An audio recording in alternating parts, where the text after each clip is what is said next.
ربنا آتنا في الدنيا حسنة وفي الآخرة حسنة وقنا عذاب النار ربنا اغفر لنا ولإخواننا الذين سبقونا بالإيمان ولا تجعل في قلوبنا غلا للذين آمنوا ربنا إنك رؤوف رحيم رب زدني علما وألحقني بالصالحين. لدرس رابردو باسي هۆکارەکانی خۆشوردن و ئەو ئەسبابانەمان کرد کە ئینسان دەبێت خۆ بشوە بە کورتی یەکیان لە پیاوان جەنابەت بوو لە ئافرەتان حەیض بوو و بە هەردوو چیان جەنابەت بوو و کاتێک کەسەکە مسلمان دەبێ و ڕۆژی جومعەش بوو بەڵام گوتمان بە کۆی فەرمودەکان کۆکردنەوەیان سنەتێکی موئەکەدەیە زۆر تەئەکیدی لەسەر کراوەتەوە ئەگەنا کەسێک ڕۆژی جومعانیش خۆی نەشوە گونەهبار نابی بەڵام خێرێکی زۆر لەدەست دەدا لەبەر ئەوەی پێغەمبەری خوا عەلەیهی سەڵات وەسەلام وەکو ئەمر و فەرمانێک فەرموویەتی. ئەم بابە باب التەیەممومی یەکێک لە تایبەتمەندیەکانی ئەم دینە ئەگەر ئەسڵێک هەبێ ئیلا فەرعێکی بۆ داناوە یاخود شتێک هەبێ ئیلا ئاسانکاریەکی بۆ داناوە بۆ نمونە لە بەیع سەلەمی جیا کردوتەوە لە زۆر شتی تر ئاوە هەندێک شتی لێک جیا کردوتەوە یەک لەو ئاسانکاریانەیە کە لە دین کرایە کابرا ئەگەر ئەسڵەکە وایە ئاو بێ بە ئاو دەست نوێژ بشوە بەڵام ئەگەر نەبوو یەک لە هۆکارەکان بەدەستی نەکەوت یاخود نەخۆشی بوو ئەوە دەتوانی تەیەمموم بکات. تەیەممومی جزانیان دەفەرمون هەم مەبەستی پێ خۆرەکەیە هەم مەبەستی پێ عەمەلیەکەیە کە ئینسان ئەنجامی دەدا. ئەناڵێم هەندێک دەڵێن ئەسسەعید واتە خۆرەکە هەندێکی دەڵێن نە مەبەستی پێ عەمەلیەکەیە جێبەجێ دەکە. في كل الأحوال چ ئەداتەکە بی چ جێبەجێکردنی بی دروستە. جواز التيمم بەڵگەی جائزبوونی تەیەمموم ئەم فەرمودەیە جابر ڕەزا و ڕەحمەتی خوا لەسەر دەفەرمێ پێغەمبەری خوا فەرمووی أعطيت خمسا لم يعطيهن أحد قبلي من پێنج شتم پێدراوە هیچ پێغەمبەرێک لە پێشی من ئەم پێنج شتەی پێ نەدراوە. نصرت بالرعب مسيرة شهر خدای گەورە ئەو عیزەتەی پێبەخشی بوو کە دوژمن یەک مانگەڕێ جا دائما قاعدەک هەیە لە قورئانیش وارد بووە لە سونەش وارد بووە. ئێستا بۆ نمونە لێرە دەفەرمێ مەسیرەتە شەهرین مەرج نییە مەبەستی پێ مانگێکی کامل بێ بەس مەبەستی پێ ئەکثەریەتە زۆریە یاخود مەبەستی پێ مەودا زۆرەکەیە. لە قورئانیش هەندێک کەلیمەمان هەیە کە خدای گەورە باسی کردیە إن تستغفر لهم 70 مرة فلن يغفر الله له. زانایان دەفەرمانایوە نییە مەفهومی مخالفە ئەگەر 70,000 دوعایان بۆ بکەی لێیان خۆش دەبم. نە مەبەستی ئەوەیە کە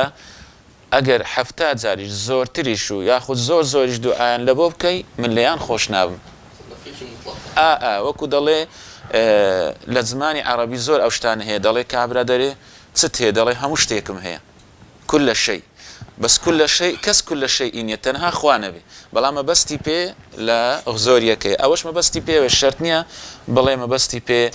يك مانجي كاملة ما بستي بي لوانية موداية زور زور هبي كاتيك باسي صحابة وبيغمبري خوا دكرا أوان دا ترسان لبر أوي ترسينر بونو ديانزاني كمسلمان كان تندا بهيزن. وجعلت لي الأرض مسجدا وطهورا وهمو زەویش بۆ من کراوەتە شوێنی سوزدە بردن و پاچی. ها لێرە دەڵێ تەهوڕن زانیان دەفەرمون زیاتر مەبەستی پێ خۆڵەکەیە بە خۆڵەکە تەیەمموم بکەن ئەو عەمەلیەکە پێغەمبەری خوا کردووە بەڵام في كل الأحوال هەردووچیان دروستە. فأيما رجل أدركته الصلاة فليصلي لە هەر شوێنێک گەیشتە شوێنەکە نوێژت هەیە و لۆبۆتەیە بیکەی بگرە هەر وەکو واجبێکیشە وەکو ئەفضەلیەتێکیشە الصلاة لوقتها. حديثك باسي بينزي كردوا أواني تريشكا وأحلت لي الغنائم ولم تحل لأحد قبلي وأعطيت الشافعة هتاكو باسي الشفاعة دكا خداي قول دفرمي بيغمبر دفرمي الشفاعة بيدراوة وكان النبي يبعث إلى قومه خاصة وبعثت إلى الناس عامة پێغەمبەران بۆ یەک کەس دەنێدران ئەمن بۆ خەڵکێک تایبەت دەنێدران ئێمن بۆ هەموو خەڵک نێردراوە ئەوە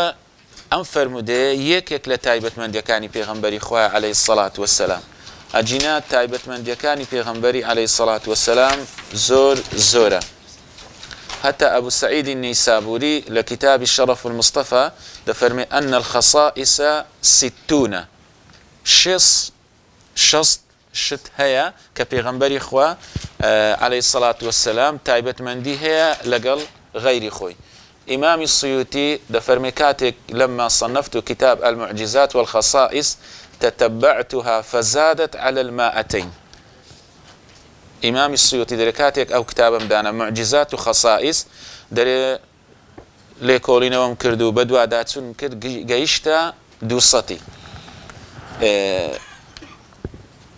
إمام السيوطي لشرحكي لسر سنن نسائي دري فأفردتها في مؤلف سميته نموذج اللبيب في خصائص الحبيب أبو برتو كيدانا در وقسمتها قسمين ما خص به عن الأنبياء وما خص به عن الأمة وزادت عدة القسمين على 1000 خصيصة 1000 دڵێ 1000 تایبەتمەندی هەم لەسەر ئومەت وەکو پێغەمبەر هەم وەکو ئومەت لەسەر خەڵکی هەم وەکو پێغەمبەر لەسەر ئەنبیاءەکان ئەجلۆی ئەو فەرمودەیە بەشەکە لەوەی کە پێغەمبەری خوا عەلەیهی السەڵات وەسسەلام زۆر خەسایس و تایبەتمەندی هەیە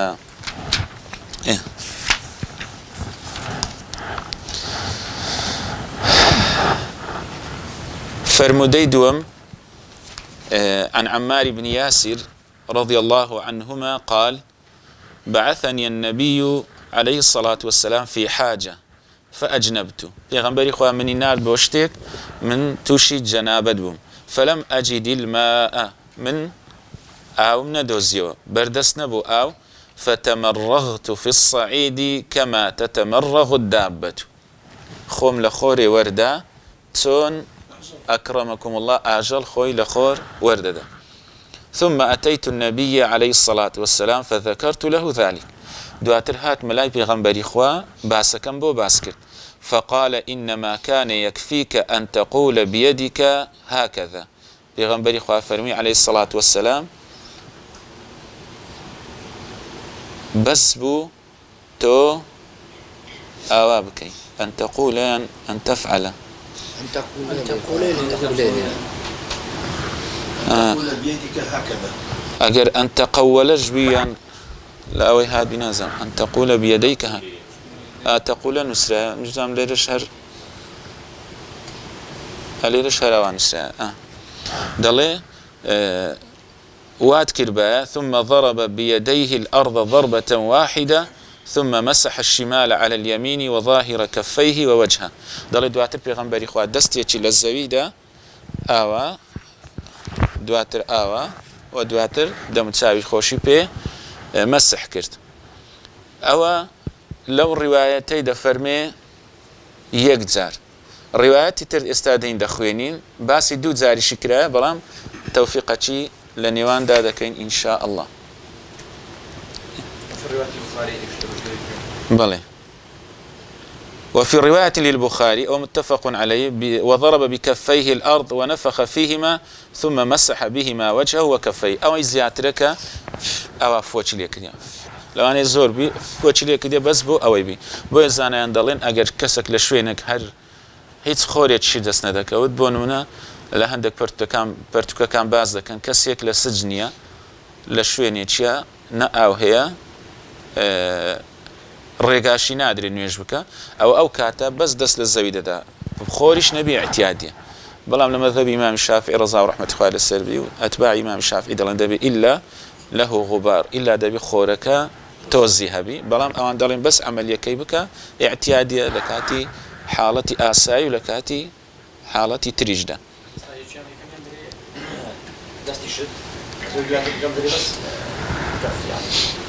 نا ئەوە همو التوالك دلي ضرب بيديه الأرض ضربة واحدة ثم مسح الشمال على اليمين وظاهر كفيه بلي ووجهه ولا رواية بخاري فرمي وضرب بكفيه الأرض بهردو دستي للزويداء ونفخ فيهما ثم مسح بهما وجهه وكفيه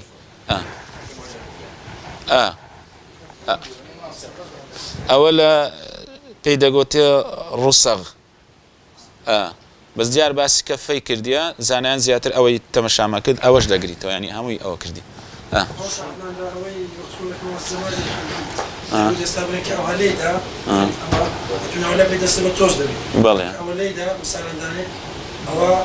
أو ده كان يساوينا مساء أو بله الزربية الزربية دون أودي سالد أو ده بيتو إير لبدست للبتوز بس أو دستي أو هلا اللي ذكي نعلم أو هذا لين بس أولياتنا كيستهدين باز ذكين روايتي ضربتين همويا ضعيفة ومعلولة تنهى رواية ضربة واحدة أو الصحة أو الصحيحة الرواية كانت هموي زانان قسيان للسكردية ومعلولة لو يدل بيغنبري خوا يك ضربة بوا لوش سيري منهجي ياخذ تيجيشتني ابن حجر بكرزا ورحمة الله السربي أم فرمودي ليه كم فرمودة دانا دواتر فرمودة كاني هنا وكو آماجي كبلي للاي من أمل هم يصحيح ترى بلام ذكري زاناك بلي كولينا وبكا أجر فرمودانش صحيح بو بايت بال أو فرمودانا بيخيت بال أو فرمودانا بلام الصح اللي باز ذكري لكتبي ديش خوين دمانو الصح وآي يك ضربة أو ضربة كاني تركة أو تان لياد بي يكك لا هۆکارە سەرەکیەکانی جیاوازی نێوان فەقیهەکان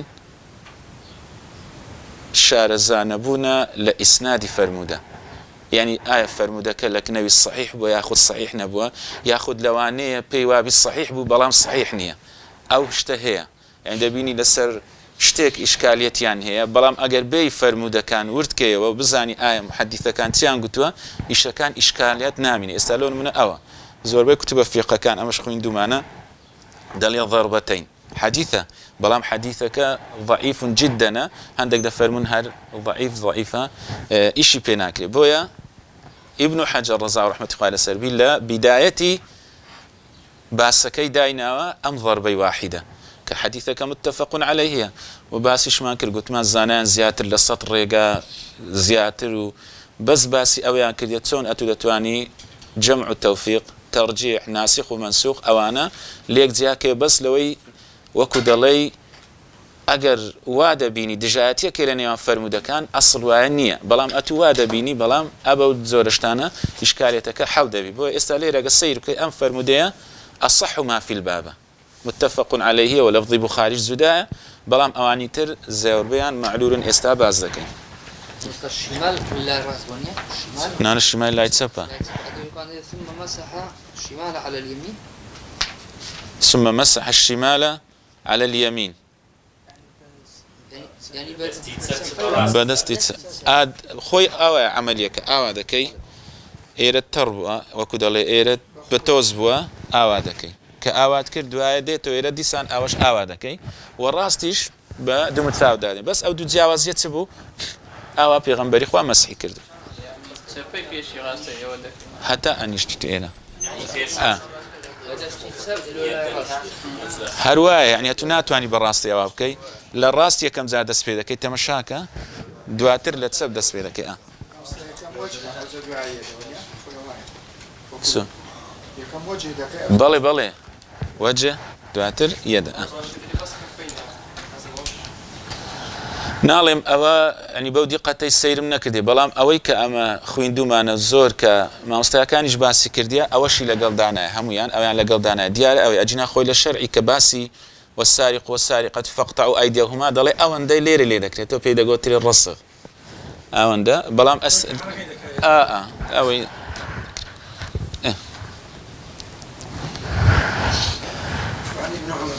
بەڵێ أويشما أو فرمودي سيم وعن ابن عمر رضي الله عنهما قال رسول الله عليه الصلاة والسلام التيمم ضربتان ضربة للوجه وضربة لليدين سير كدري رواه الدارقطني لخوارش نسيتي دري ضربي دوامين لبوتيا مسح يدينا بلام دلي وصححه الأئمة وقفه حديث موقوفة يعني لسرها وليك واستوى دائما قلت ما قول الصحابة وكبير هنا ودبيت بلغا أن لا يخالف نصا أن لا يخالف صحابيا آخر حديث أن لا يخالف حديثا آخر أو بالضبط شتيج ترابو نابي جوازي درسكا كليرة ما دام نصي ترمان هي أو حديثة موقوفة بدوادك حديثة كيتر إيشي بيدكري هو ليرش أو الإمام مستعد والظاهر أنه واحد وما عداهما فضعيف أو مختلف في رفعه ووقفه والراجع وقفه وإنكار عمر لا يقدح ديار إمام عمر قلت تدو دلي إمام عمر كوشي قد به إنكار يكي لا فرمودك نادى فلعله نسي القصة لو أنا لبيري كربي أو قصة فرموديت سوارم أويش إرسال بلام وكبري فقه واقعي تيدايا الصعيد وضوء المسلم وضوء واتا عمليك وضوء واتا آوي دسنيجك لو حديث من هي كانوا يتقاتلون على وضوء رسول الله صلى الله عليه وسلم دلي ها والله كان خريق بو الشرب كان لبر بركتي آوي دسنيجي بيغنبري عليه الصلاة والسلام بو دلي الصعيد خول وضوء المسلم آوى ياخذ آلتك بو مسلماني وإن لم يجد الماء 10 سنين أقد صالان آوين دوزيوه فإذا وجد الماء فليتق الله وليمسه بشرته دفرمي أجر آوي دوزيوه بالأخوة بترسيب آوكا زيبك وآوكش ببيستو بشري دابك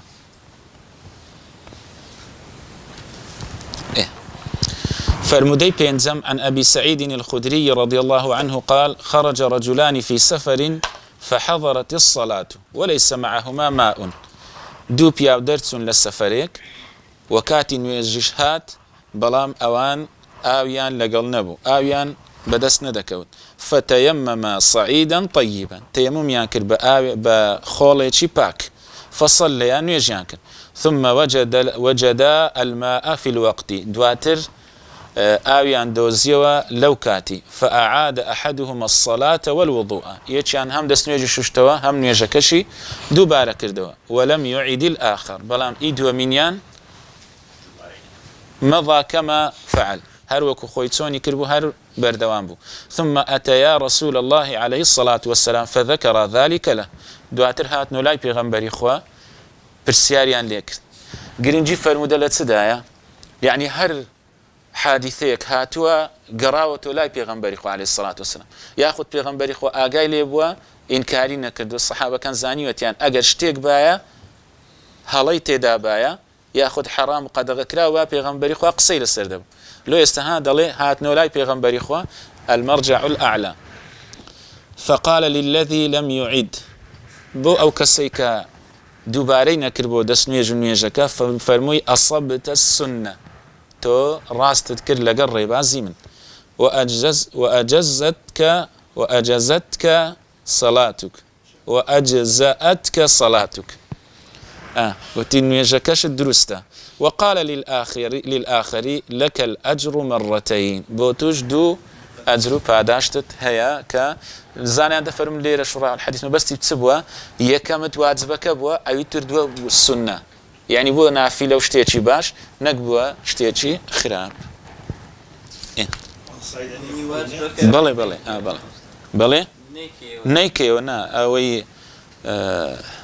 قتمان مذهب إمام الشافعي ياخذ بلين أتباع كان إمام الشافعي تنترين مذهبا التي للطهارة والصلاة لوي أوان دلين دبي أكا كابرا شوينتشي آوينة دقايشتي دبي مسحكا دواتر تيمومتشي لبوبكا دواوتشي تسابو دبي إعادة الصلاة نيجا كانش دو باركاته يعني أو تنديي تيدانية تسكا مؤثروا وما جعل عليكم في الدين من حرج بوي زانيان دفرم زياتر أو إصابة هيك نيكاتو نيجا كي درسته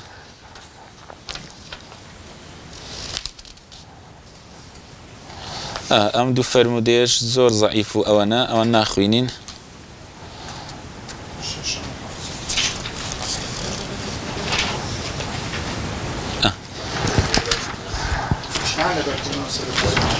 لو مجموعي أي متفق عليه أو عماري كور ياسر أو أو كشي تيدايو تو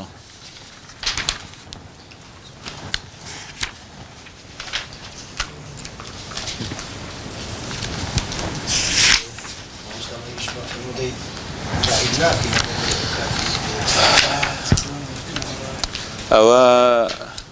مشكلة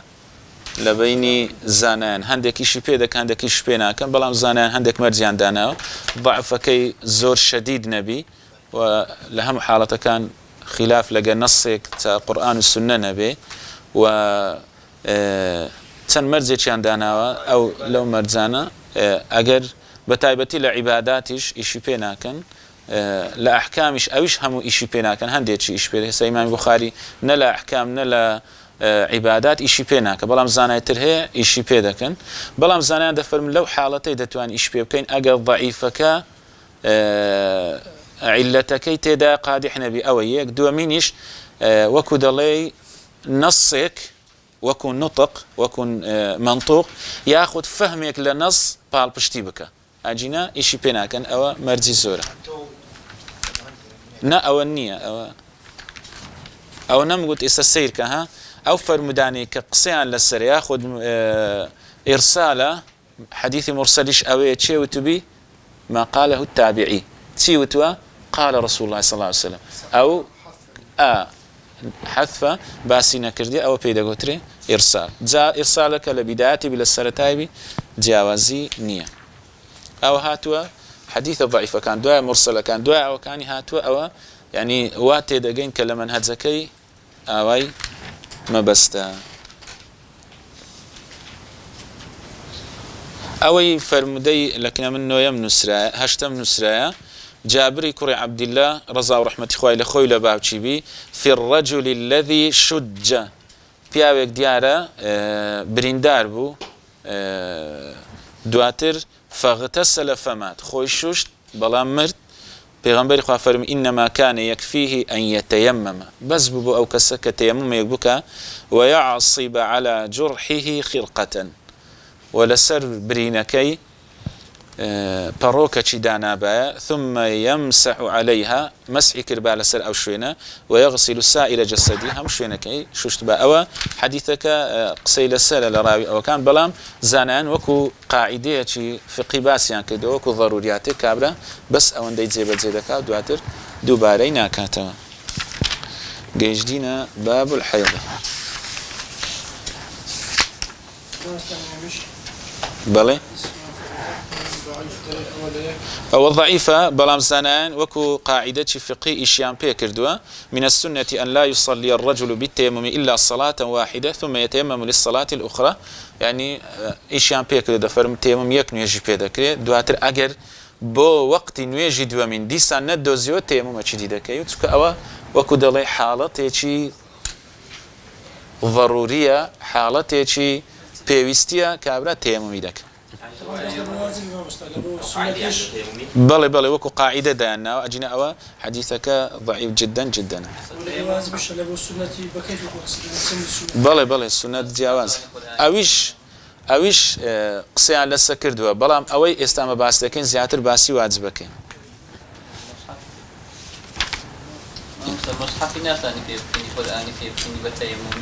بابا خو تدسنو يجشوش تواو ببيت تيممش دتواني القرآن بخين بلي غسلي شي بيدرس باب الحيض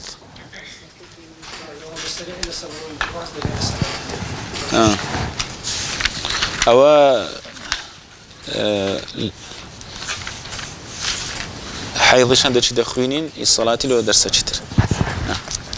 الحيض معناه لغة السيلان واتا رويشتنو سائل وهو اسم لخروج الدم من الفرج في الحيوانات على أي صفة كان من آدمية أو غيرها دفرمي حيض ناويك لبو درسوني خوين لعورتي حيوانات ياخذ لفرجيان لأي صفة كان أم حيوانات شكو يستعمل منطقي دلين إنسان حيوان ناطق ونيا أيدي حيوان باقر أوانيا لو يهم حيواناتك هر بجياني هي بو دلي آدمي بيان غير آدمي بي أوانا همو يان ديارة توشي حيض ذبن حتى قالوا حتى وتيتيان حاضت الأرنب إذا خرج من فرجها الدم دلين تشيرش كوت حيض كاتيك لفرجي خوين هات.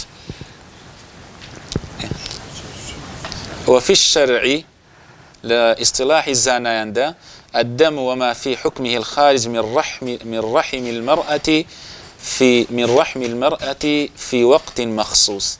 دلي لشرع جدا أو خوينية ياخذ أوي لحكم خوينة كاستحاضة أو أنش دقريتوا نفاس أو زورشتانش دقريتوا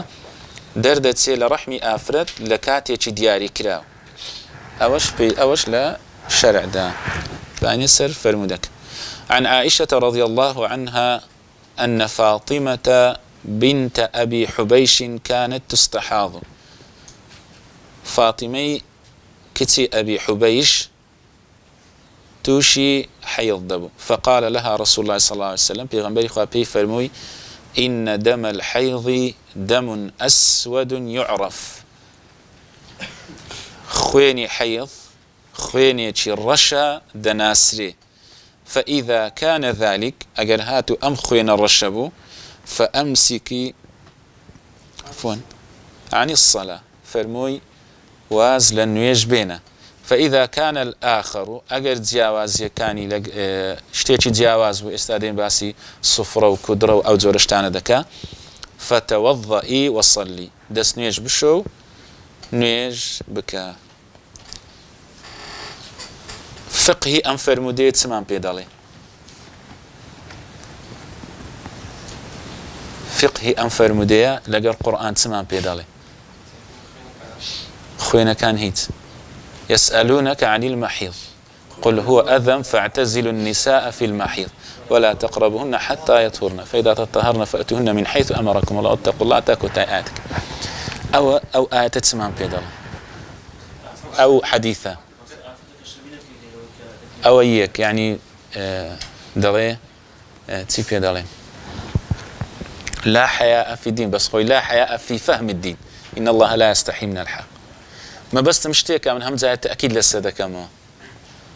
العلاقة بين القرآن والسنة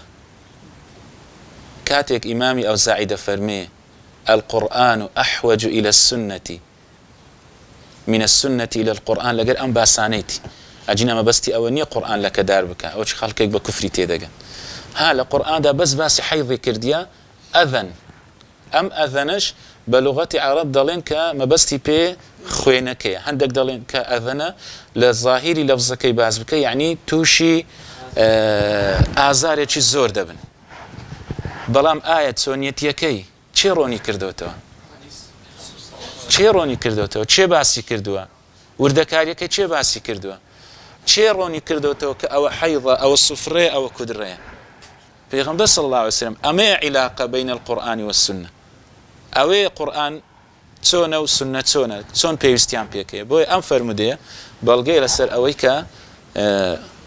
بس سنة نبي القرآن ناقين وبتايبتيش بلغي لسر أويكا پیغمبر إخوة فرمويتي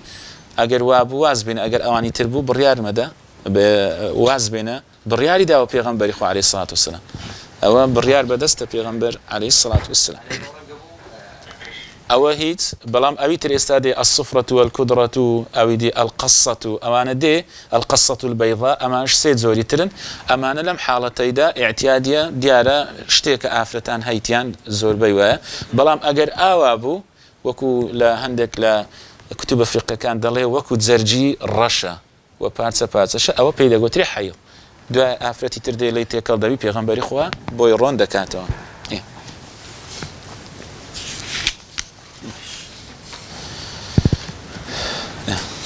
إسنادك أم فرمودي حسنة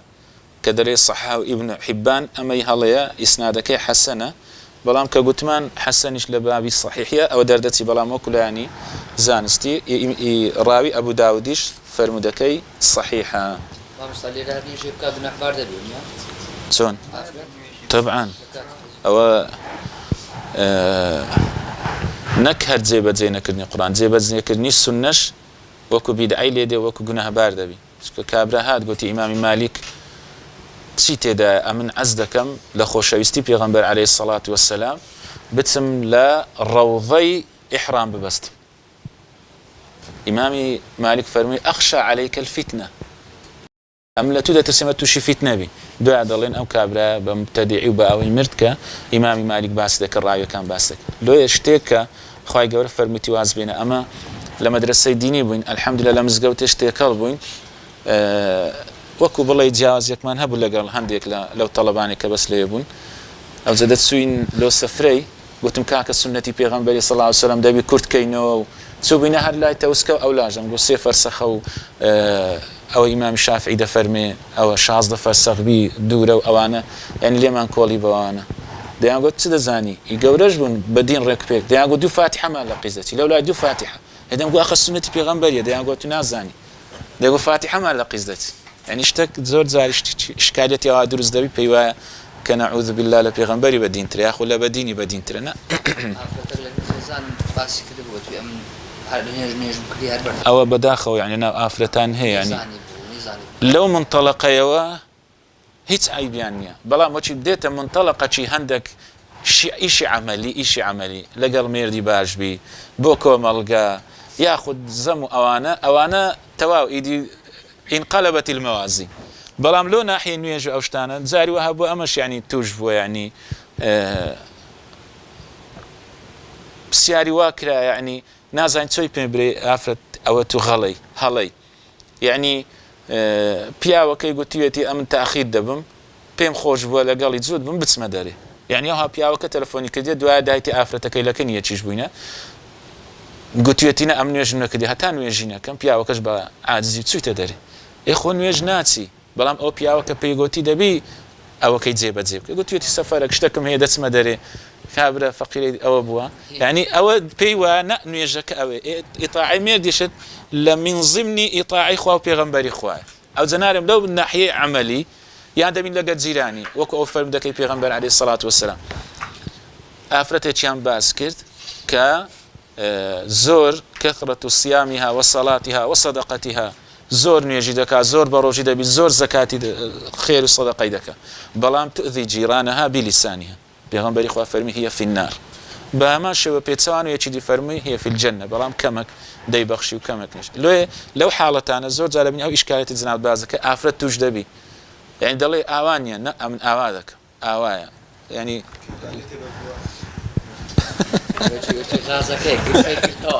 خوابمان پارێزی. وفي حديث أسماء بنت عميس عند أبي داود لفرمودي أسماء كتي عميس، لكن أبي داود رضا ورحمة إخوان لسربي ولتجلس في مركن فإذا رأت صفرة فوق الماء. مركن أوي كاما ليرة لما كوليوا تشتا جا أم تشتا دار بێ کۆری بیان ئاوا باز دەکە یعنی قۆریان کرد بێ چ لە نوحاز بێ مز بێ چ لە حەدید و سفر و ئەوانە بێت مهم تەشتێکە ئەوە پێی دەگوترێ میڕکەن. نە دەرێ فإذا رأت صفرة فوق الماء یعنی خوێنەکەی لەگەر ئاوەکە تێکەڵ دەکە. ئەو ئافرەتە کە خوێنەکەی نایە وەکو تەشبیه نەبی وەکو تاقیگەیەک بووە، وەکو ئەوەی ئێستا هەیە تاقیگەیەک بووە. پێغەمبەری خوا فەرمووی ئاوا بکە ئەگەر ئاوەکە کەتە ژێرەوە بەڵام زەرداتیە کەتە سەرەوە ئەوە فلتغتسل للظهر والعصر غسلا واحدا. دەفەرمێ لۆ عەسر و نیوەڕۆ غسلێک بکە وتغتسل للمغرب والعشاء غسلا واحدا ولبو مغرب وعشاء غسليك بك وتغتسل للفجر غسلا واحدا وخوش بشو لبو نيجي بياني وتتوضأ فيما بين ذلك ولنيوان اوانج دست نيجي بشو استاوى قرصة ئەم فەرمودەیە قسەی لەسەر کراوە بەڵام هەندێکی دەفەرمون ئیسنادەکەی حەسەنە بەڵام زانایان دەفەرمون زیاتر پێغەمبەری خوا مەبەستی ئەوە نەبووە مەبەستی سنە بووە سنەت ئەگە خۆت بشوی ئەجینە بەس دەست نوێژی دەشوی یعنی لۆ هەر نوێژەکی دەست نوێژی دەشویتەوە ئەوە بەس لۆ ئەوەی لەو ئیشکالێتە نەجاتی بکە ئایا غوسلە ئایا حەیضە یاخود ئەم جۆرە شتە چیتر نانە واجب نییە غوسل شتەکی چاکە بەڵام واجب نییە دەین ئەوانی تر باز دەکەین بەڵێ ئەوە هەنجی دەبێتە ئەوەکە ڕەشاتیەکەی تێدا بینەمان گوۆ وەچی جەرجی ڕەشە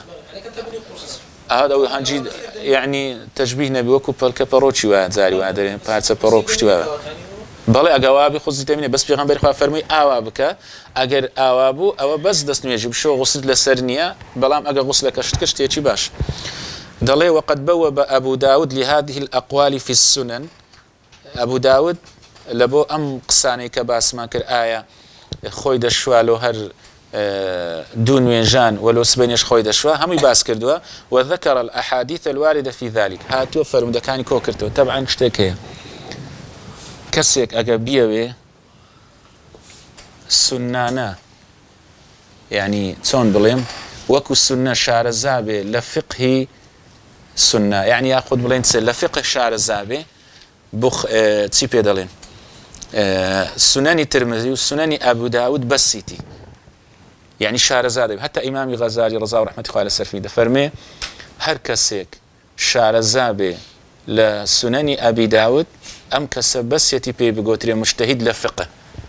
مجتهد ذكري كابر لفقه مجتهد بي لأصول مجتهد بي لمحدثين مجتهد بي يتجزأ باش ذكري بويا دالي أجا شعر زابي تسوك الزور بي بابا كاني فقهية لو أجشتك عوابو تسوك يسأل إمام بخاري رضا ورحمة الله فرمي 250 فرموديت دا باسي فقه دكا بلام أواني تر إمامي ترمذي إمامي أبو داود باسيان كده بويا أو شتاني كأبو داود دالي ياخد إمام الترمذي داوتري زانان اعتباري لبودا كان هذا دالي لم بابي كآية لو دون نوێژان یاخود لۆ هەموو نوێژەکان غوسلێک دەکات دواتر لە نێوانیان دەست نوێژ دەشوە دەڵێ هەمووی کۆ کردوتەوە فرمودەکان وذهب الجمهور إلى أنه لا يجب عليها ذلك بە کۆکردنەوەی فرمودەکان یەکێک لە تێگەیشتنی ڕاست و دروست هەڵسوکەوتێکی ڕاست و دروست لە بۆ فرمودە ئەوەیە تۆ لە مەوضوعەکی لە باسێکی تایبەت فرمودەکان کۆ بکەیەوە زیاتر بۆ تڕۆن دەبێتەوە ئەو جاریش وا دەڵێ هەمووی کۆ کردوتەوە فەرموویەتی جمهور لسر أوين إلى أنه لا يجب عليها ذلك لسر واجبنيا لبين دون ويجان ياخذ لبوها من ويجا غسل بكى وإنما يجب عليها عند إقبال الطهر كاتك باك بوا بتواوي باك بوا أو كاتي لبوي هي غسل بكى قالوا لأن الأصل عدم الوجوب تسونك أصل وهي أمشت واجبنية غسل فلا يجب إلا ما ورد الشرع بإيجابه اشتيق واجبنا به حتى أكو شرع واجبينك ولم يصح عن النبي عليه الصلاة والسلام أنه أمرها بالغسل إلا مرة واحدة عند انقطاع حيضها ضل بيغمبري خو عليه الصلاة والسلام يجزار أمري بيفرموك يغسل بك أوش لكاتك حيضكي دبتري وناميني وهو قوله عليه الصلاة والسلام فرمدكشتيا إذا أقبلت الحيضة فدعي الصلاة وإذا أدبرت فاغتسلي وازلي بنا ودواتريش خود بشو كواتا أو ما لبيرنتي أو يك زار غسلي للسر أو يترهموي للسري واجبني بس أنا بخوينينه وقال الطحاوي حديث أم حبيبة منسوخ بحديث فاطمة بنت أبي حبيش أما فرمودك ما أبي حبيبة أو دلي أما نسخ كراوته يكيتش لا تيجيشتن لا راست درستي فرمودكان أويا هالسكوتش راست درست تو ناسخ ومنسوخ لحديث سندها برتوتشي لسر نسراوة لأن فيه الأمر بالوضوء لكل صلاة للغسل سنك دري پیغمبر خدا فرمود دست نویج بشو با همون نویجک نغسل والجمع بين الحديثين بحمل الأمر في حديث فاطمة على الندب أولى والله تعالى أعلم كواتب جمع يك غسلي لسرا صلى الله على نبينا محمد